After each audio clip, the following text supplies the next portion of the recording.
Meu irmão, abra sua Bíblia no segundo livro do profeta Samuel. Hoje nós faremos uma pausa na exposição em Reis. Vamos voltar um pouquinho na história. Segundo livro do profeta Samuel, capítulo de número 9.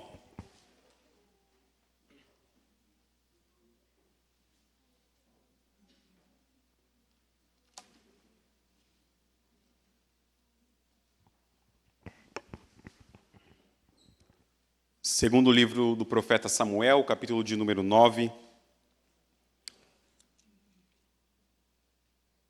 Lemos a leitura de todo este capítulo.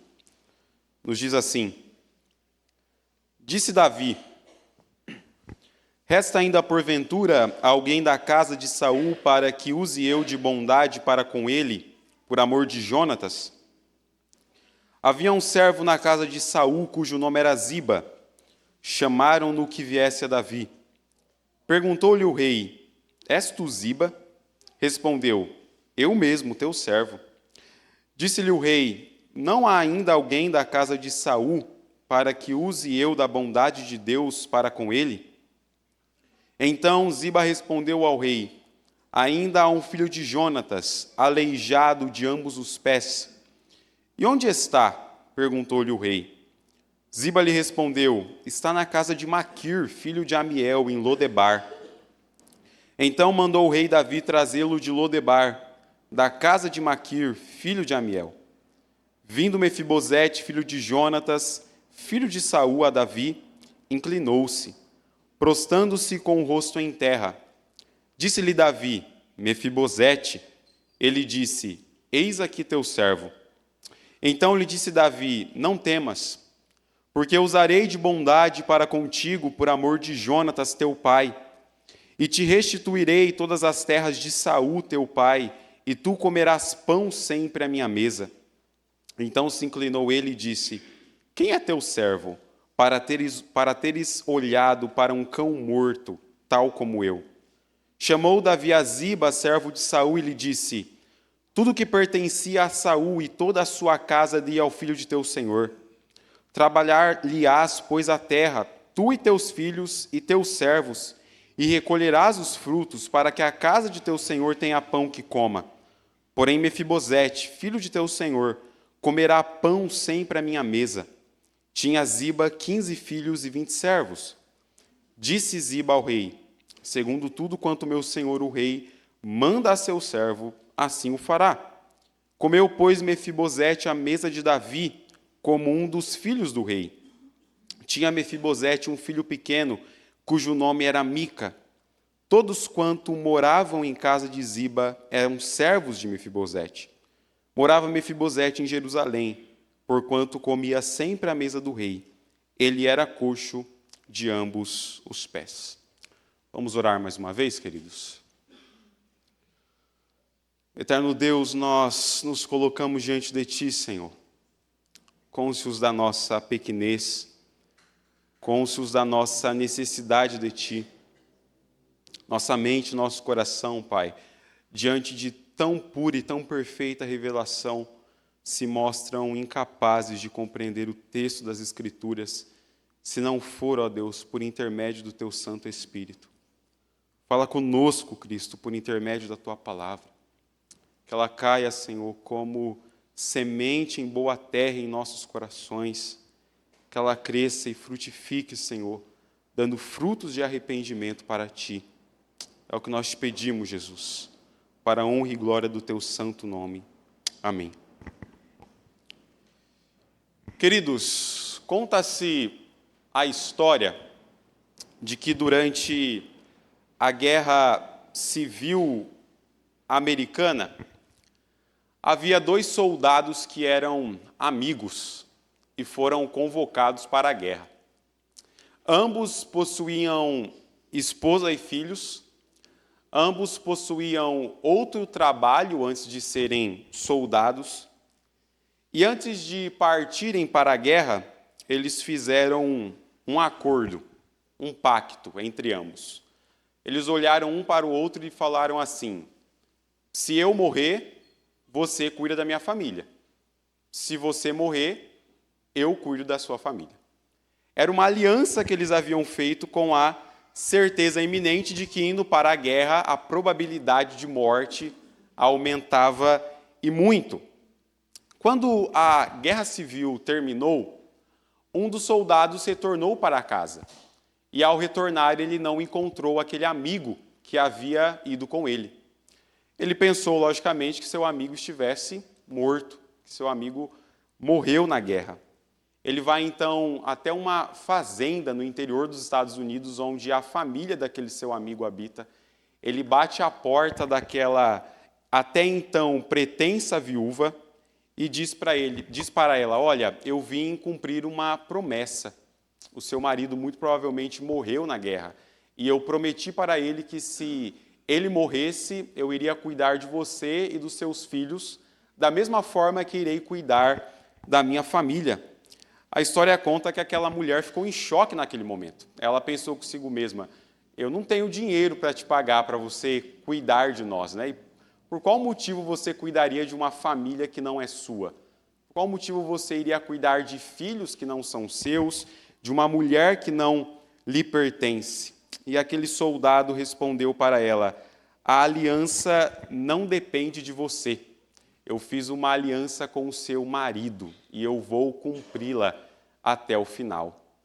Anos depois, queridos, descobriu-se que o soldado que até então pensava-se estar morto, na verdade, ele não estava.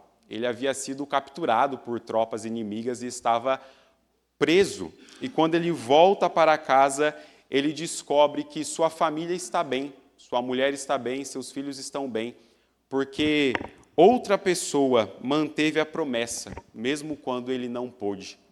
Outra pessoa foi fiel à aliança que havia sido feita com ele, mesmo quando ele mesmo não podia cumprir aquela aliança e aquela promessa.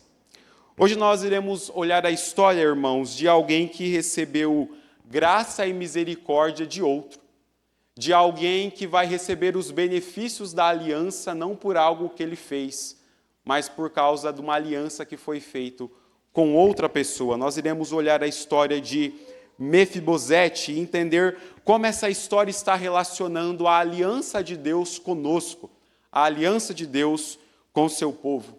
Quero fazer isso nessa noite sobre o tema A Aliança com um Cão Morto. E você entenderá o porquê cão morto.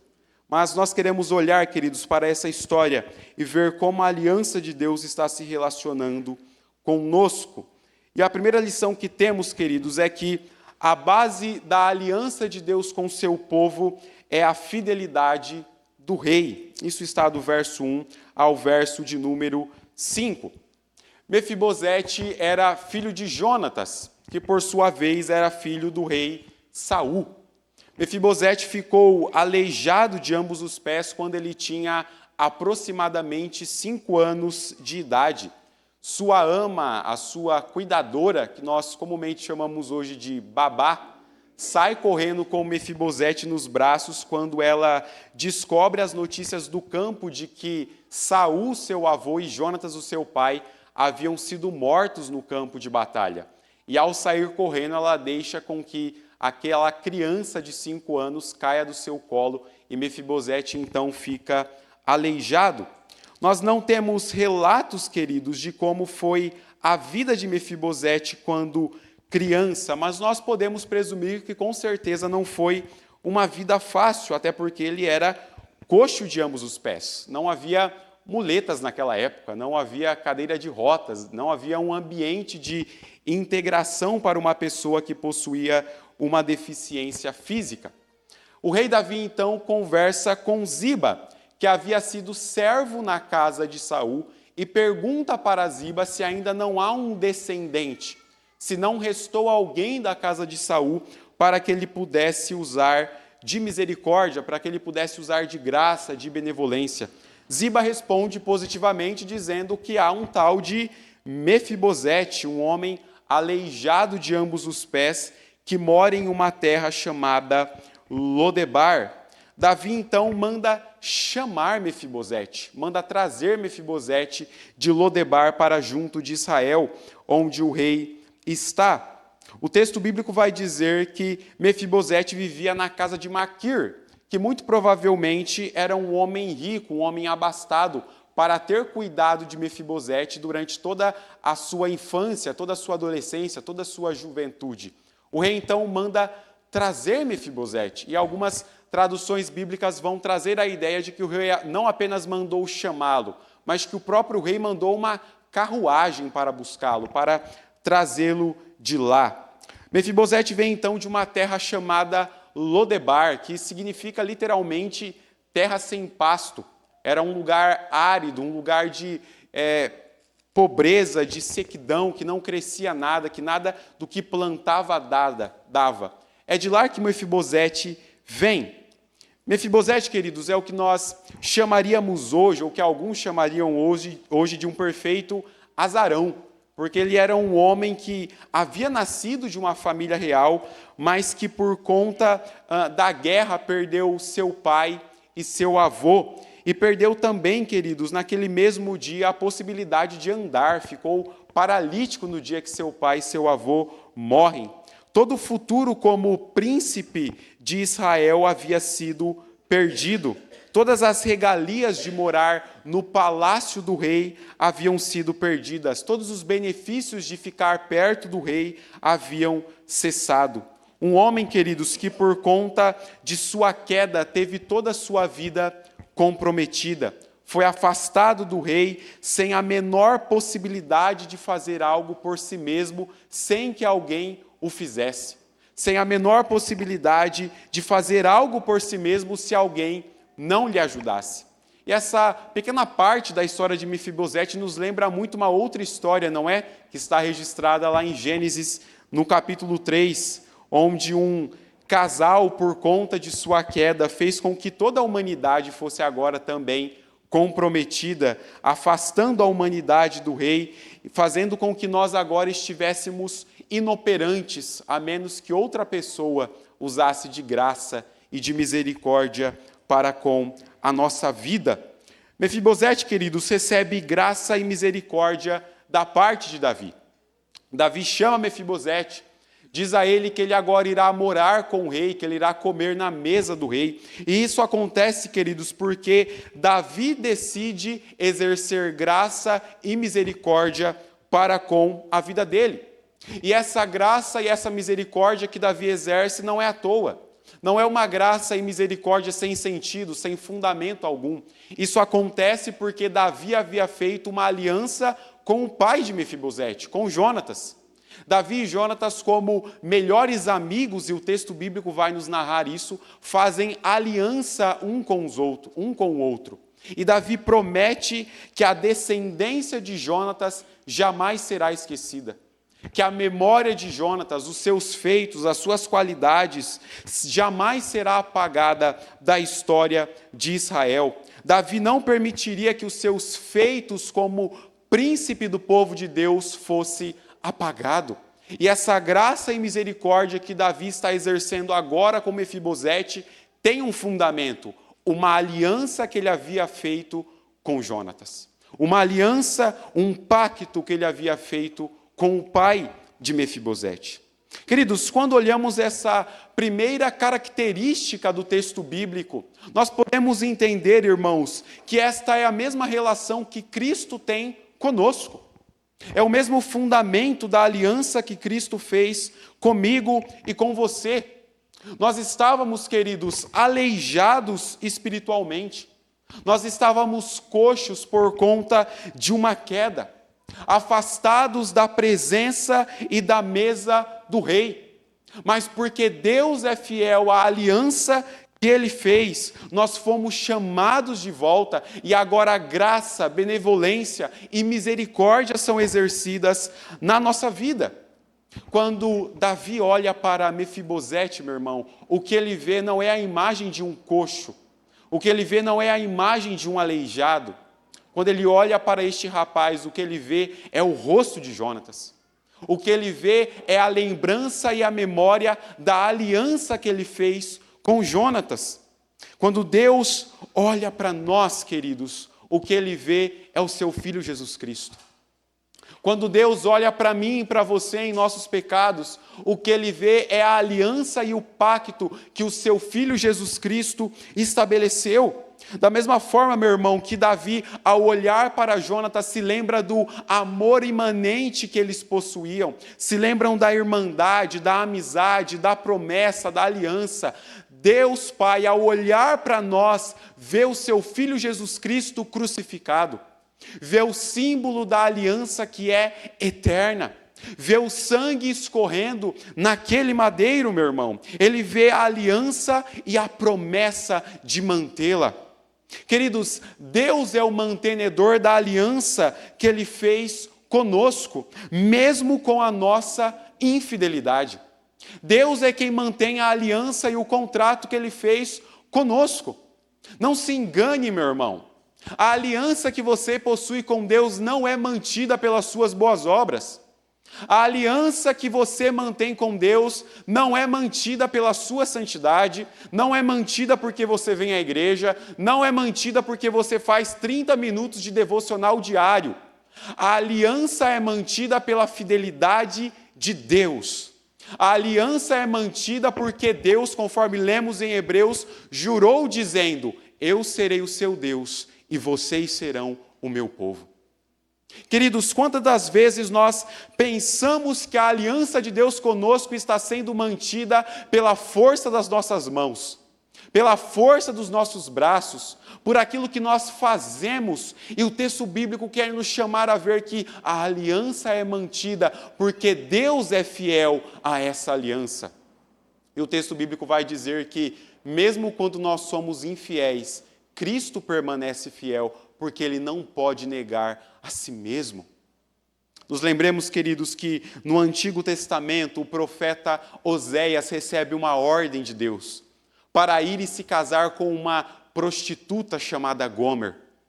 Oséias questiona aquela ordem de Deus, mas mesmo assim ele obedece e se casa com aquela mulher. Faz uma aliança com ela. E o texto bíblico diz que, após o casamento, Gomer volta para a vida de prostituição. E Deus dá uma nova ordem ao profeta Oséias: vai lá e se case com ela novamente. Vá lá e faça novamente uma aliança com ela. A aliança, meu irmão, não é mantida por Gomer. A aliança é mantida pela fidelidade de Oséias. Da mesma forma, queridos, a aliança de Deus com o seu povo é mantida pela fidelidade que Ele tem para conosco.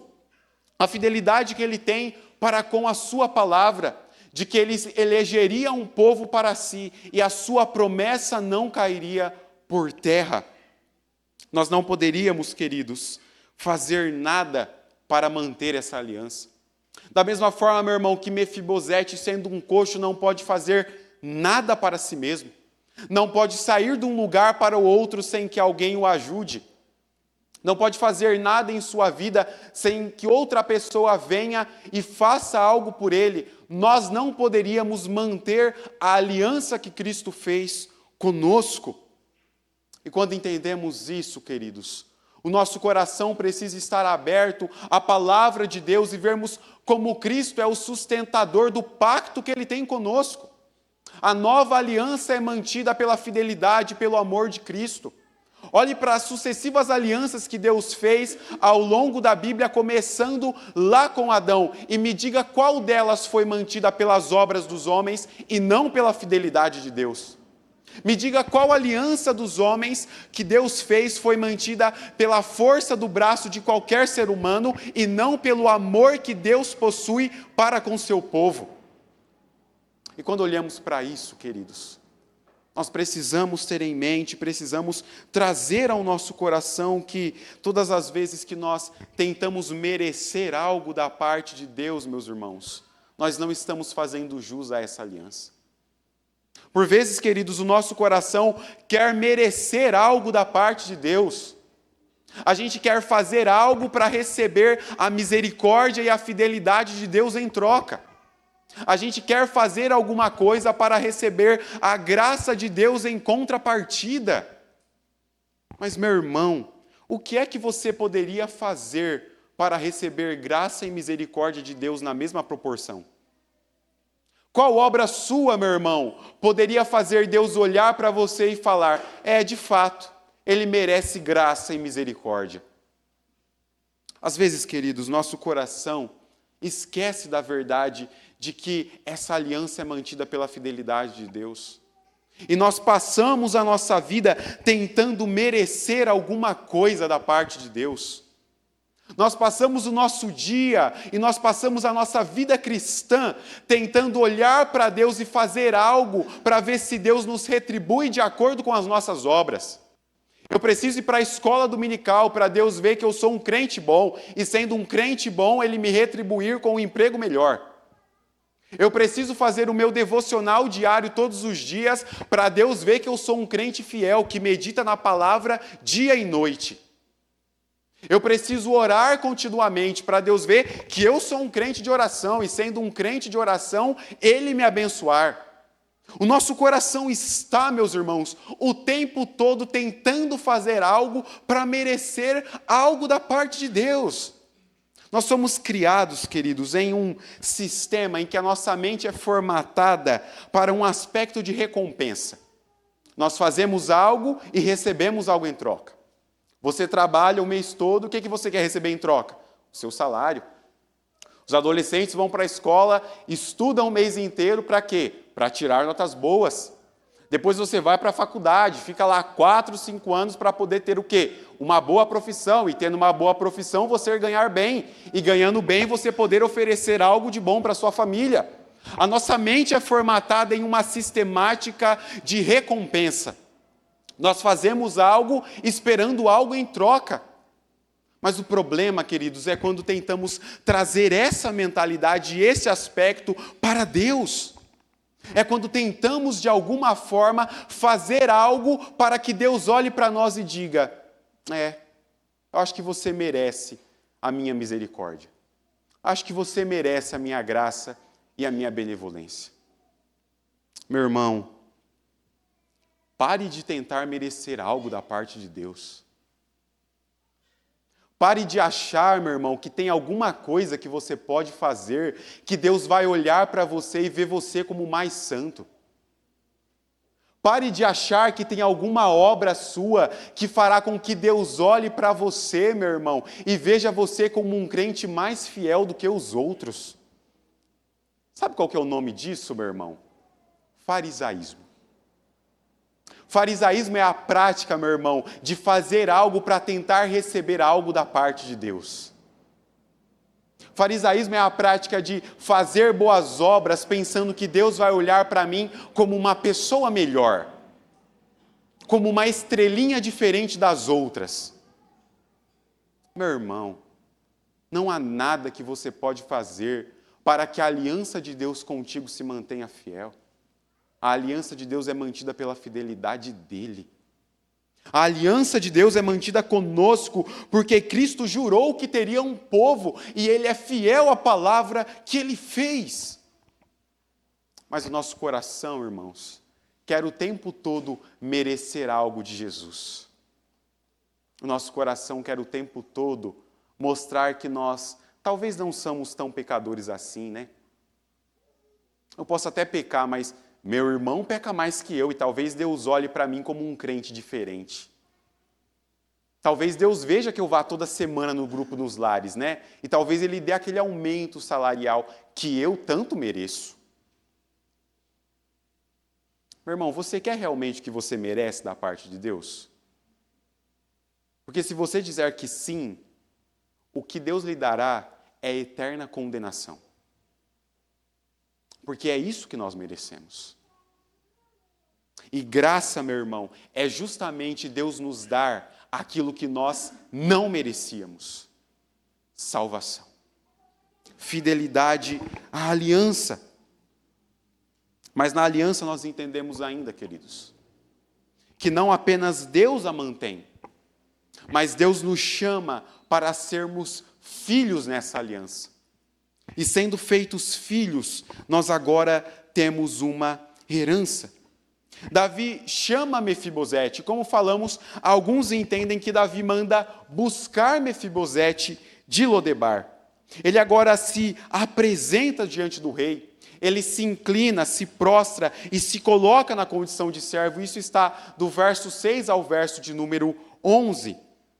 O texto diz que Mefibosete, quando se apresenta diante do rei, diz: quem é teu servo para teres olhado para um cão morto, tal como eu? Talvez a expressão cão morto, meu irmão, não pareça tão pesada para nós em uma cultura ocidental. Mas lembre-se que nesse período, meu irmão, chamar alguém de cão era um dos piores xingamentos que você poderia fazer para uma pessoa. Chamar alguém, então, de um cão morto era muito pior. Mefibosete se vê nessa situação, como um cão morto diante do rei Davi. E eu fico imaginando, queridos, o que será que passou pela mente de Mefibosete ao saber que o rei Davi o está chamando? Talvez ele tenha pensado: será que o rei vai me matar? Até porque era comum nesse período que o rei eliminasse a descendência do rei antigo, para que não houvesse rebelião no reino. Mas Mefibosete, meu irmão, ouve da boca do próprio Davi de que ele não deveria ter medo. Davi diz para ele: não temas, porque eu usarei de benevolência para com você por amor de Jonatas. Como essas palavras não temas devem ter ressoado no ouvido e no coração de Mefibosete. Que surpresa não deve ter sido para Mefibosete ouvir essas palavras, deve ter ressoado como água límpida correndo de uma fonte em seu coração. É importante notarmos, queridos, que do verso 6 ao verso 11, ou melhor, em todo o capítulo, a expressão comerás pão à minha mesa é citada 4 vezes no capítulo.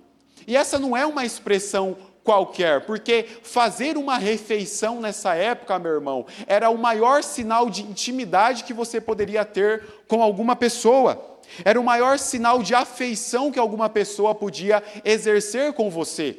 Ninguém poderia simplesmente levantar a mão e dizer: eu acho que eu vou jantar com o rei Davi amanhã. Ninguém poderia se autoconvidar e falar: eu acho que eu vou amanhã lá no palácio almoçar com o rei Davi. Mas o rei Davi chamar você para almoçar, jantar, fazer refeição à mesa dele, era o maior sinal de intimidade e de afeição que ele poderia ter com alguém. Se você fosse convidado, meu irmão, para se encontrar com o presidente dos Estados Unidos, isso simbolizaria uma coisa. Mas se você fosse convidado para jantar com o presidente dos Estados Unidos, com certeza isso simbolizaria outra coisa. Mefibosete é agora chamado para morar junto com o rei Davi. E ele vai comer pão continuamente à mesa do rei. E é interessante nós olharmos para o final do verso 11, meu irmão, que diz que comeu, pois, Mefibosete à mesa de Davi, como um dos filhos do rei. Mefibosete não faz simplesmente uma refeição e vai embora no outro dia. Ele não faz uma refeição e Davi simplesmente esquece quem ele é. Mefibosete vai comer continuamente à mesa do rei, e o texto diz que ele faz isso como um dos filhos de Davi. Mefibosete, meus irmãos, é agora adotado pelo próprio rei. Ele não vai fazer uma refeição e vai embora. Ele vai passar todo o restante dos seus dias, todo o restante da sua vida, morando junto com o rei Davi, se banqueteando junto com o rei. Ele agora possuía todos os direitos que os filhos de Davi possuíam. Ele agora tinha uma herança. Ele fazia parte da família real de Israel. Ele agora, meu irmão, vai ter a oportunidade de ouvir o rei Davi pela manhã. Ele vai ter a oportunidade de participar das festas reais que aconteciam. Ele terá a oportunidade de se assentar às escadarias do palácio e ouvir as palavras do próprio rei. Queridos, quando nós olhamos para essa história e quando nós olhamos para esse aspecto, nós entendemos como Deus, graciosa e amorosamente, buscou homens e mulheres indignos pela sua própria vontade.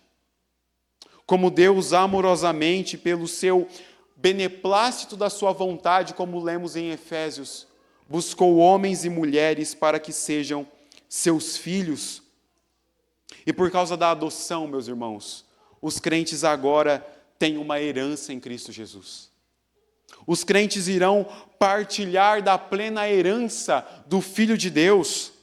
A todos os cristãos, Deus declarou lá em 2 Coríntios, no capítulo 6, dizendo: eu os receberei e serei pai para vocês, e vocês serão meus filhos e filhas, diz o Senhor Todo-Poderoso.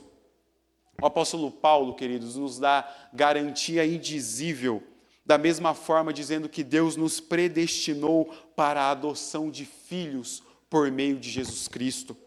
E o mesmo apóstolo Paulo, escrevendo Romanos, no capítulo 8, verso 17, vai dizer: se somos filhos, somos também herdeiros, herdeiros de Deus e co-herdeiros com Cristo. Se com Ele sofremos, também com Ele seremos glorificados. Nós somos adotados na aliança. Na aliança nós fomos feitos filhos de Deus.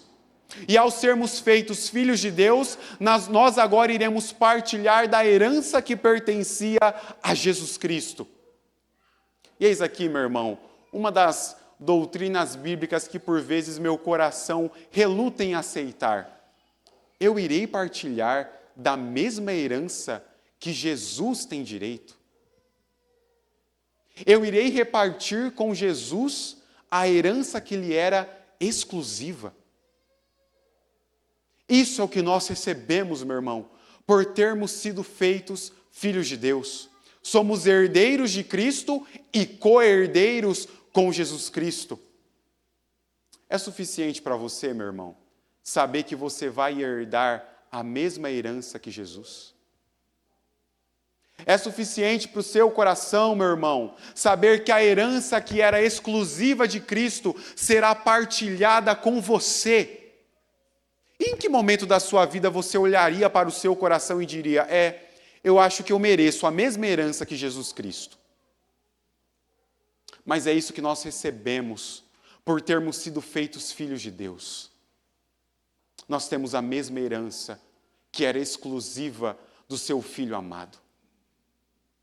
Isso tem que ser suficiente, meu irmão, para quando o desemprego bater a tua porta. Tem que ser suficiente para você, crente, quando o dólar aumentar e você querer entrar em desespero. Tem que ser suficiente para acalentar o teu coração quando outra guerra explodir na faixa de Gaza. Saber que você é herdeiro com Jesus Cristo. Saber que a herança que era exclusiva dele será repartida com você. E que ao chegar no céu, meu irmão, e por vezes essa é a imagem que eu tento trazer ao meu coração, de que ao chegar ao céu nós veremos a herança gloriosa de Jesus, e Jesus não vai pegar tudo para si, ele vai repartir com aqueles que foram feitos filhos de Deus. Em que momento da vida nós mereceríamos essa herança? Aqueles que são pais de mais de uma criança sabem que quando vocês se forem, a herança vai ter que ser dividida igual para todos. E é isso que Cristo fez conosco. É isso que Deus fez comigo e com você, meu irmão. A herança dele é repartida conosco. E Cristo faz isso.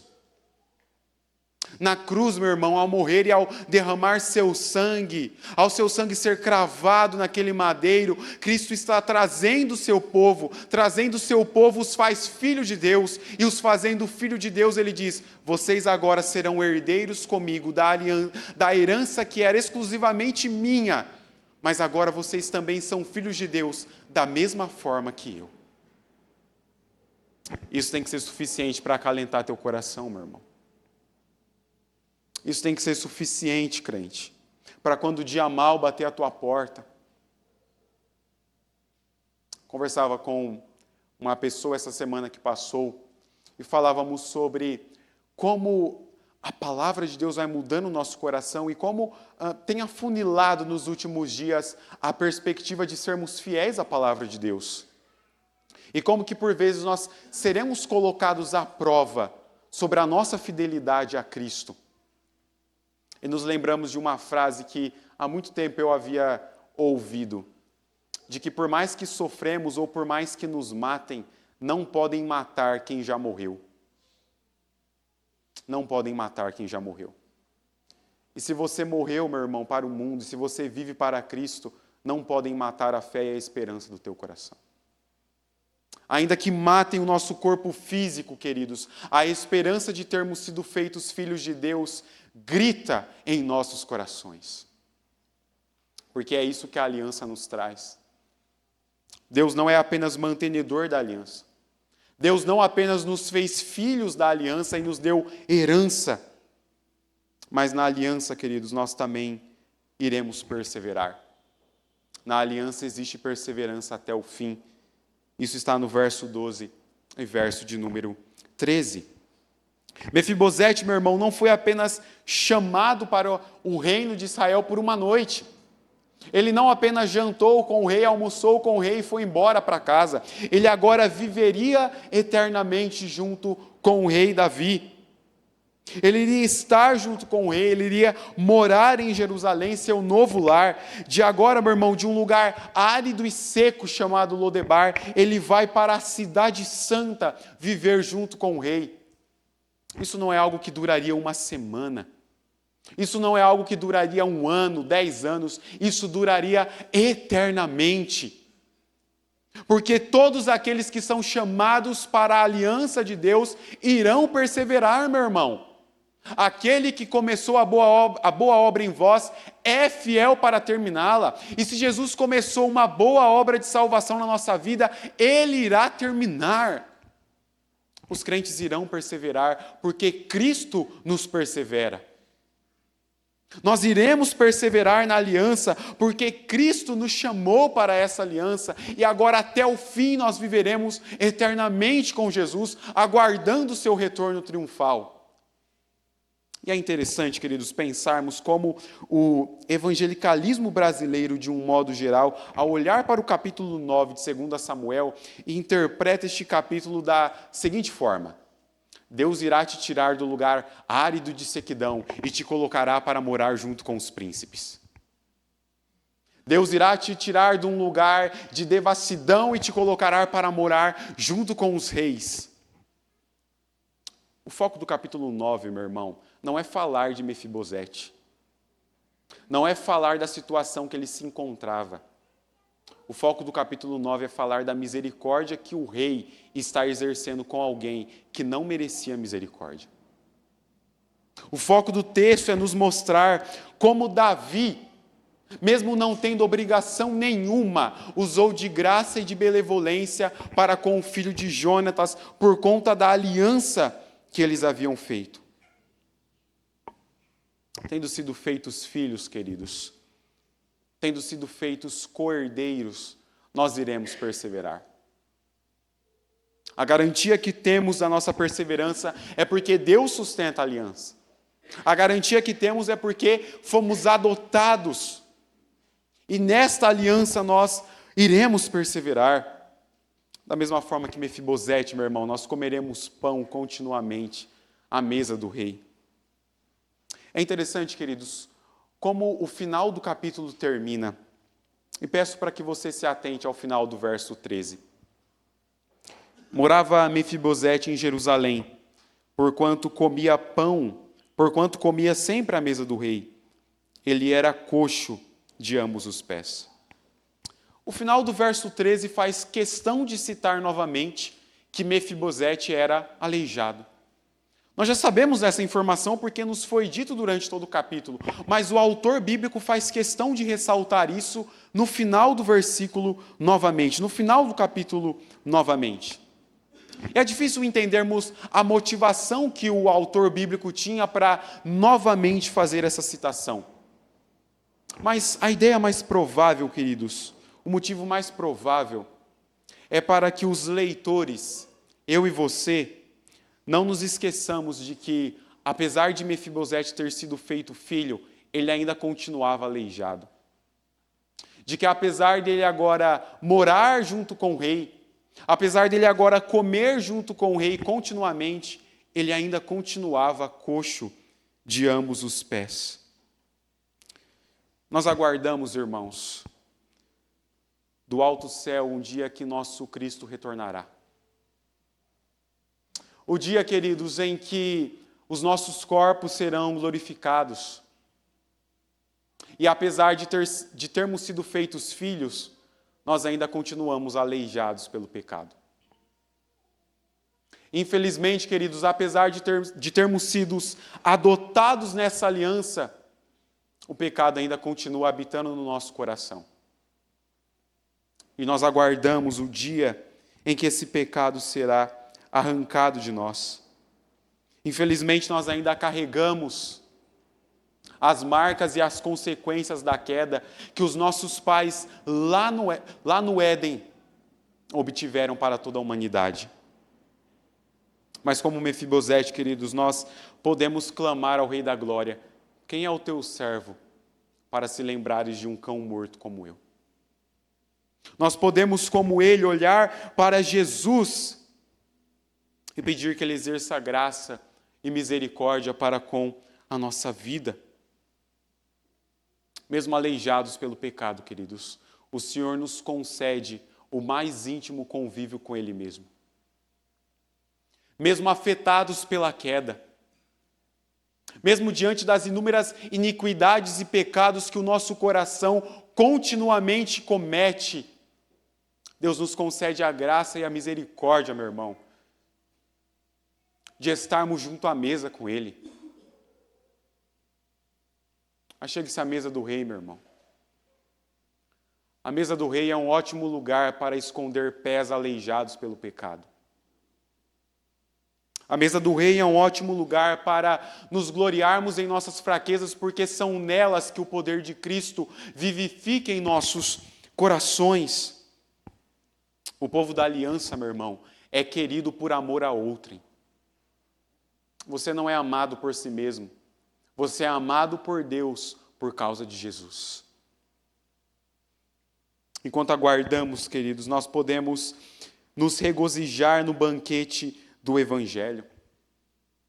Jesus, lá no Evangelho de Lucas, vai contar uma parábola, a história de um homem que preparou um grande banquete. Tudo estava pronto. A mesa posta, o cordeiro assado, o vinho servido. Mas os convidados daquele homem, cada um tinha um motivo para não ir ao banquete. Ele então envia o seu servo para chamar os coxos e aleijados. O texto diz: sai depressa pelas ruas e becos da cidade e traze aqui os pobres, aleijados, cegos e mancos. Aquele senhor, diante da recusa dos convidados em virem participar do banquete, pede para que os seus servos convidem todos aqueles que eram indignos, para que venham e se assente à sua mesa. Não se engane, meu irmão. Você não era um dos convidados. Você era um dos cegos aleijados que Deus pediu para que seus servos saíssem e te trazessem para o banquete do Evangelho. E que glorioso é pensarmos, queridos, que no banquete do Evangelho Cristo não está olhando para o nosso coração aleijado pelo nosso pecado. No banquete do Evangelho, Cristo não está olhando para a nossa vida coxa por conta das iniquidades. Ele está olhando para seu Filho Jesus. E em seu Filho exercendo misericórdia para com a nossa vida. Há uma cineasta americana chamada Julie Martin. E ela resolveu escrever um poema sobre o capítulo 9 de 2 Samuel. Ele se chama Graça em um Lugar Árido. Quero ler para você. Eu era aquele Mefibosete, aleijado pelo meu orgulho distorcido e me escondendo de você em um lugar árido, onde você não poderia me encontrar, onde você não me daria aquilo que eu merecia. Mas de alguma forma você me encontrou. E eu não entendo o porquê, mas você me deu o que eu não mereço. Você não apenas poupou a minha vida desolada, mas a tornou abundante. E aqui, em sua mesa, eu agradecerei a você, meu Rei. Que essa seja a verdade dos nossos corações. Nós estamos na mesa do Rei, não pelas nossas obras. Nós estamos na mesa do Rei, não porque nós somos bons. Nós estamos nos banqueteando do Evangelho, porque o Rei exerceu misericórdia para com a nossa vida. E porque Ele está cumprindo a promessa que Ele fez. Eu serei o seu Deus, vocês serão meu povo. Que seu coração não se esqueça disso, meu irmão. Quero chamar nosso conjunto à frente. Nós estaremos orando e encerrando o nosso culto, queridos. Se coloque de pé, meu irmão, vamos orar. Logo em seguida, nossos irmãos nos conduzirão em um cântico de pós-lúdio.